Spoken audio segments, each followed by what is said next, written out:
അങ്ങനെ ഈ പറഞ്ഞ പോലെ 9th മന്തിൽ 9th 8th ലാസ്റ്റ് സമയം തൊട്ടിട്ട് നീര് വന്നിട്ട് കാലിങ്ങനെ തടിച്ചിരിക്കുന്നുണ്ടായിരുന്നു. അതുപോലെ തന്നെ വയറ് സ്ട്രെച്ചായിട്ടുള്ള ഒരു ചൊറിച്ചിൽ കാര്യങ്ങളുണ്ടായിരുന്നു. അപ്പോൾ അത് ഡോക്ടറെ കാണിച്ചപ്പോൾ തന്നെ അതിനൊരു ഓയിൽമെൻറ്റ് തന്നിട്ടുണ്ടായിരുന്നു നമുക്ക് യൂസ് ചെയ്യാനായിട്ട്.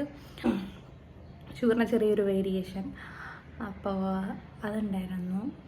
പിന്നെ ബേബീൻ്റെ ഗ്രോത്ത്, ആവറേജ് ഗ്രോത്ത് എന്ന് പറഞ്ഞു. പിന്നെ ഈ ഫ്ലൂയിഡിൻ്റെ കുറവ്. അപ്പോൾ ഇതൊക്കെ ആയിട്ട് 9th മന്ത് ഇങ്ങനെ സ്റ്റാർട്ട് ചെയ്തുകൊണ്ടിരിക്കുകയാണ്. എൻ്റെ ഡ്യൂ ഡേറ്റ് വരുന്നത് ജൂലൈ 12th. അപ്പോൾ അതിന് മുൻപായിട്ട് 2 ആഴ്ച മുൻപായിട്ട് എന്നോട് ഹോസ്പിറ്റലിൽ വന്നിട്ടൊന്ന് ചെക്കപ്പ് ചെയ്യണം. അപ്പോൾ അതിന് ഹോസ്പിറ്റലിലേക്ക് ഡയറക്റ്റ് വരണം എന്ന് പറഞ്ഞു. നമ്മൾ അത്രയും ദിവസം പോയി കാണിച്ചുകൊണ്ടിരുന്നത് ഒരു ക്ലിനിക്കിലായിരുന്നു, ഡോക്ടറുടെ തന്നെ. അപ്പോൾ ഹോസ്പിറ്റലിലേക്ക് ചെല്ലാൻ പറഞ്ഞു. നമ്മൾ ഈ പറഞ്ഞ ഡേറ്റിന് നമ്മൾ പോയി അങ്ങനെ ഡോക്ടറെ കണ്ടു. ഡോക്ടർ ഉള്ളു പരിശോധിക്കണം എന്ന് പറഞ്ഞു. അങ്ങനെ PV ഒക്കെ ചെക്ക് ചെയ്ത് പറഞ്ഞു, എല്ലാം അഡ്മിറ്റ് ആവണ്ട, നമുക്ക് നെക്സ്റ്റ് വീക്ക് കൂടി നോക്കാം, ഒരാഴ്ച കൂടി നോക്കിയിട്ട് പെയിനൊന്നും വരുന്നില്ല എന്നുണ്ടെങ്കിൽ നമുക്കിവിടെ അഡ്മിറ്റ് ആവാമെന്ന് പറഞ്ഞു. അങ്ങനെ അടുത്ത ആഴ്ച വീണ്ടും ഇതേപോലെ തന്നെ ജൂലൈ 1 ആ ഒരു ടൈമിന് ഒരു തിങ്കളാഴ്ച ദിവസം നമ്മൾ പോകുന്നത്. തിങ്കളാഴ്ച നമ്മൾ പോയി ഇതേപോലെ തന്നെ വീണ്ടും അവിടെ നിന്ന് ഒരു സ്കാനിങ് കാര്യങ്ങളൊക്കെ ചെയ്തു. പിന്നെ ഉള്ളു പരിശോധിച്ച് ഈ പറഞ്ഞ പോലെ തന്നെ PV ചെയ്തപ്പോൾ വീണ്ടും അവിടെ വികസനമൊന്നും വന്നിട്ടില്ല. അപ്പോൾ അതുകൊണ്ട് തന്നെ പെയിന് ഇല്ല. സോ വ്യത്യാസമൊന്നും ഇല്ലാത്തതുകൊണ്ട് തന്നെ അഡ്മിറ്റ് ആവണം എന്ന് പറഞ്ഞു. അങ്ങനെ നമുക്ക് അവിടെ അഡ്മിറ്റ് ആവാനുള്ള എല്ലാ കാര്യങ്ങളും സെറ്റായി. അങ്ങനെ നമ്മളവിടെ 1-ാം തീയതി തന്നെ അഡ്മിറ്റായി. പിറ്റേ ദിവസം വീണ്ടും ഇതേപോലെ തന്നെ രാവിലെ വരുന്നു, PV ചെയ്യുന്നു, വ്യത്യാസമൊന്നുമില്ല. പിന്നെ അവിടെ വികസിക്കാനായിട്ട് വീണ്ടും ഒരു ട്യൂബൊക്കെ ഇടുന്നു. ട്യൂബ് ഇട്ടിട്ടും മാറ്റമൊന്നുമില്ല. അങ്ങനെ പിറ്റേന്ന് 3-ാമത്തെ ദിവസം, അതായത് ജൂലൈ 3 രാവിലെ ഇതേപോലെ തന്നെ ഡോക്ടർ പറഞ്ഞു ഇനി വെച്ചുകൊണ്ടിരിക്കാൻ പറ്റില്ല, കാരണം ഫ്ലൂയിഡ് കുറവാണ്. സോ അതുകൊണ്ട് നമുക്ക് ഇനി ഡിലേ ആക്കാൻ പറ്റില്ല. അതുകൊണ്ട് ഇന്ന് പെയിന് വരുവാണെന്നുണ്ടെങ്കിൽ നമുക്ക് കുഴപ്പമില്ല. ഇത് 2-ാം തീയതി നമ്മുടെ അടുത്ത് പറയുന്നു മെഡിസിൻ തരാം, മെഡിസിൻ കഴിച്ചിട്ട് പെയിൻ, അതായത് വൈകുന്നേരം പെയിൻ വരാനുള്ള മെഡിസിൻ തരും. അപ്പോൾ തന്നിട്ട് പെയിൻ വരുന്നുണ്ടോ നമുക്ക് നോക്കാം, പെയിൻ വരുന്നില്ല എന്നുണ്ടെങ്കിൽ നമുക്ക് ഓപ്പറേഷൻ ചെയ്യേണ്ടി വരുന്നുള്ളൂ. അങ്ങനെ 2-ാം തീയതി വൈകുന്നേരം തൊട്ടിട്ട് എനിക്ക് പെയിനിൻ്റെ മരുന്നൊരു 2 തവണ എങ്ങാനും തന്നിട്ടുണ്ടാകും. എനിക്ക് പെയിന് വരുന്നേ ഇല്ല, ഒരു വ്യത്യാസവും ഇല്ല, അങ്ങനെ തന്നെ. ഇതിൻ്റെ ഇടയിൽ നമ്മളെ റൂമിലല്ല നമ്മുടെ വാർഡിലുണ്ടായിരുന്ന ഒരു ലേഡിക്ക് ഇതേപോലെ തന്നെ പെയിന് വരുന്നു. അവർ ഭയങ്കര കരച്ചിലും പേച്ചിലൊക്കെ ആയിട്ട് അവരുടെ സൗണ്ട് ഇങ്ങനെ കേൾക്കുന്നുണ്ട്. എനിക്കാണെങ്കിൽ ടെൻഷൻ ആവുന്നുണ്ട് നന്നായിട്ട്.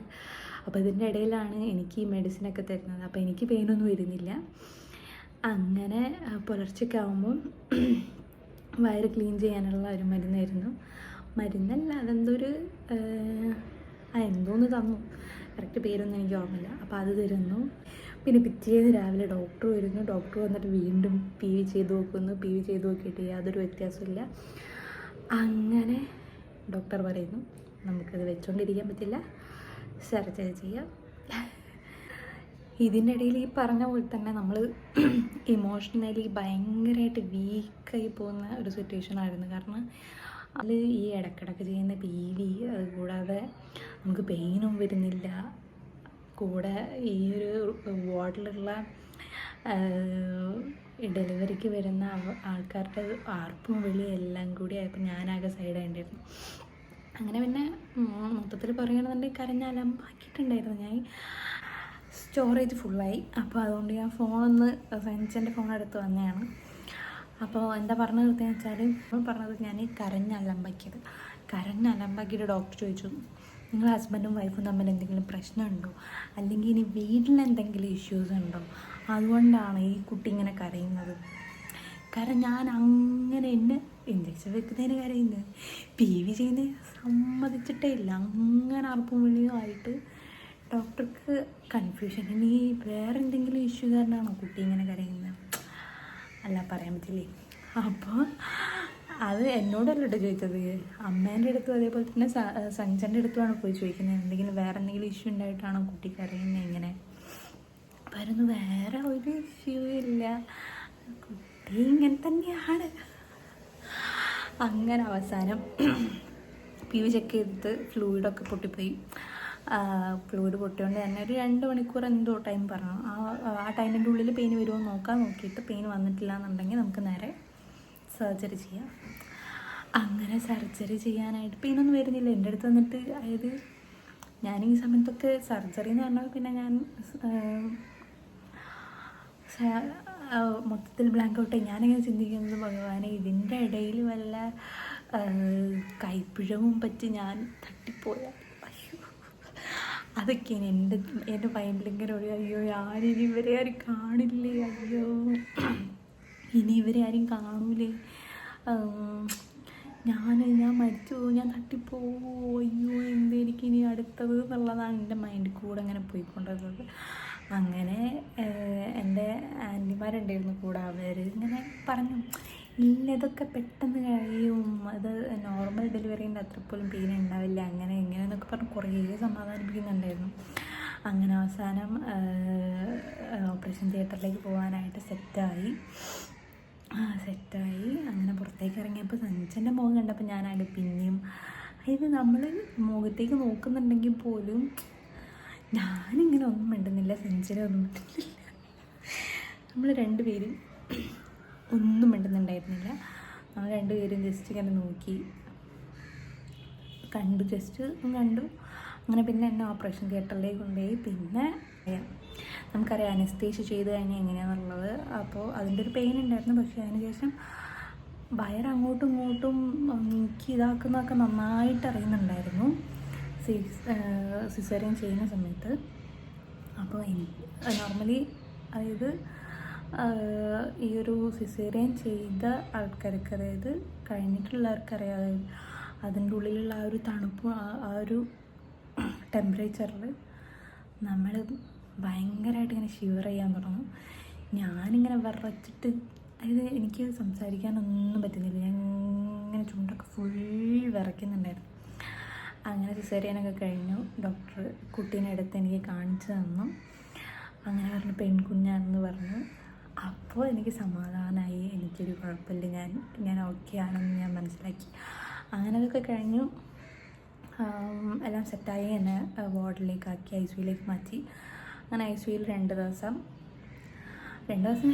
ദിവസമല്ല. അപ്പോൾ ഇന്ന് രാവിലെ ഒരു 10:45 ആകുമ്പോൾ കഴിഞ്ഞിട്ടുണ്ടെങ്കിൽ പിറ്റേന്ന് രാവിലെ ആയപ്പോൾ തന്നെ ICUയിൽ നിന്ന് മെല്ലെ വാർഡിലേക്ക് മാറ്റിയിട്ടുണ്ടായിരുന്നു. വേറെ കുഴപ്പങ്ങളൊന്നും ഉണ്ടായിരുന്നില്ല. സ്റ്റിച്ചിൻ്റെ പെയിൻ ഒരു 4-5 ദിവസത്തോളം സ്റ്റിച്ചിൻ്റെ പെയിൻ ഉണ്ടായിരുന്നു. പിന്നെ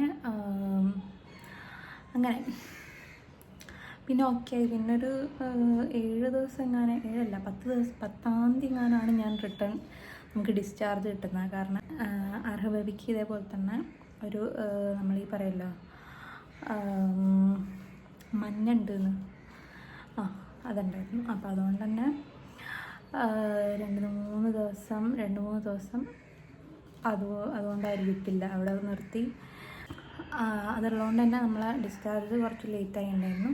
പക്ഷെ എനിക്ക് പെയിന് കാര്യങ്ങളൊക്കെ എനിക്ക് ഓക്കെ ആയിട്ടുണ്ടായിരുന്നു. ഫസ്റ്റ് 2-3 ദിവസം കുറച്ച് ബുദ്ധിമുട്ടായി. എണീറ്റ് നടക്കാനും നമുക്ക് ഈ കിടന്നോർത്തുനിന്ന് എണീക്കാനും കുട്ടിക്ക് പാൽ കൊടുക്കാനൊക്കെ ഭയങ്കര ഒരു ബുദ്ധിമുട്ടുണ്ടായിരുന്നു. പക്ഷെ അതൊക്കെ പിന്നെ റെഡിയായി, പിന്നെ ഓക്കെ. അപ്പോൾ ഇങ്ങനെയൊക്കെയാണ് എൻ്റെ ഒരു ഡെലിവറി സ്റ്റോറി എന്ന് പറയുന്നത്. പക്ഷേ ഇതിൽ എന്തൊക്കെയോ കാര്യങ്ങൾ ഞാൻ മിസ് ചെയ്തിട്ടുണ്ട്. കാരണം ഇപ്പം എനിക്ക് ഓർമ്മശക്തി വളരെ വളരെ വളരെ കുറവാണ് ഗൈസ്. സോ എനിക്ക്, അതായത് ഇപ്പോൾ കഴിഞ്ഞു പോയ കാര്യങ്ങളെക്കുറിച്ച് ചോദിക്കുമ്പോൾ എനിക്ക് പലതും എനിക്ക് ഓർത്തെടുക്കാൻ പറ്റുന്നില്ല. ഇനി എന്താ പ്രശ്നം എന്നറിയില്ല. അപ്പോൾ അതുകൊണ്ടായിരിക്കാം പല കാര്യങ്ങളും വിട്ട പോലെ എനിക്കും തോന്നുന്നുണ്ട്. സോ ഇങ്ങനെയൊക്കെയാണ് എൻ്റെ ഒരു പ്രഗ്നൻസി ജേർണി എന്ന് പറയുന്നത്. അപ്പോൾ എൻജോയ് ചെയ്തിട്ടുണ്ട്. എൻജോയ് ചെയ്യാൻ മാത്രമൊന്നുമില്ല, പക്ഷേ നിങ്ങൾക്ക് ഇഷ്ടപ്പെട്ടിട്ടുണ്ടെങ്കിൽ വീഡിയോ ലൈക്ക് ചെയ്യുക ആൻഡ് സബ്സ്ക്രൈബ് ചെയ്യുക. ഓക്കെ.